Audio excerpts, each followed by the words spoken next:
જાફરાબાદ પંથકમાં ભારે વરસાદથી ખેડૂતોને ભારે નુકસાન. જાફરાબાદના ગ્રામ્ય પંથકમાં સતત વરસાદથી ખેડૂતો પરેશાન. જાફરાબાદના લોર ગામે ભારે વરસાદથી ખેડૂતો મુશ્કેલીમાં. લોર ગામમાં ખેડૂતોએ કપાસ અને મગફળીનું વાવેતર. છેલ્લા થોડા દિવસોથી આ વિસ્તારમાં સતત વરસાદથી પાક નિષ્ફળ જવાની શક્યતા. સતત વરસાદથી ખેતરોમાં પાણી ભરાયા. મગફળી અને કપાસનો પાક ફેલ થવાની શક્યતા. બાઇટ: કાળુભાઈ રામભાઈ ગોહિલ, ગામ લોર. બાઇટ: લાલજીભાઈ વીરાભાઈ ડાભી, ગામ લોર. રિપોર્ટ: મહેશ બારૈયા, અમરેલી.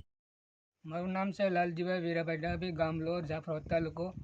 અમારે ત્યારે માંડવીમાં પાણી હાલ્યું જાય છે, રેચક થઈ ગયું છે. પછી પાણી માંડવી હાથમાં કાવ નથી. 4 મહિના થઈ ગયા છે, પાક પૂરો થઈ ગયો. વરસાદ કેટલા દિવસથી પડે છે? વરસાદ 10-12 દિવસ એક ધારો પડે છે, નોરતા પહેલાનો. માંડવી ક્યારે તમે વાવી હતી? માંડવી 4.5 મહિના થઈ ગયા છે. માંડવીમાં પાણી હાલ્યું જાય છે. મારું નામ કાળાભાઈ રામભાઈ ગોહિલ, ગામ લોર, તાલુકો જાફરાબાદ, જિલ્લો અમરેલી. અત્યારે 1 મહિનાથી સતત વરસાદ ચાલુ છે અને કુવાઈ માથેથી જાય છે અને રસ્તાએ હલાય એવું છે નહીં.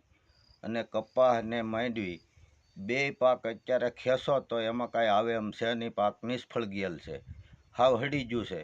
એટલે એમાં સારો તો અમારું તો કાંઈ નથી થાય એમ, પણ પશુધનનું કાંઈ થાય એવું છે નહીં. આવી પરિસ્થિતિ છે અત્યારે. વણના ઝીંડવાય બાટી જશે અને હડી જશે અને કપાસ પણ રહે એમ છે નહીં. આ તમે જોઈ શકો છો પાણી કેટલું ભર્યું છે અને આ ખેતરમાંથી આવી જ રીતે હાલ્યું જાય છે.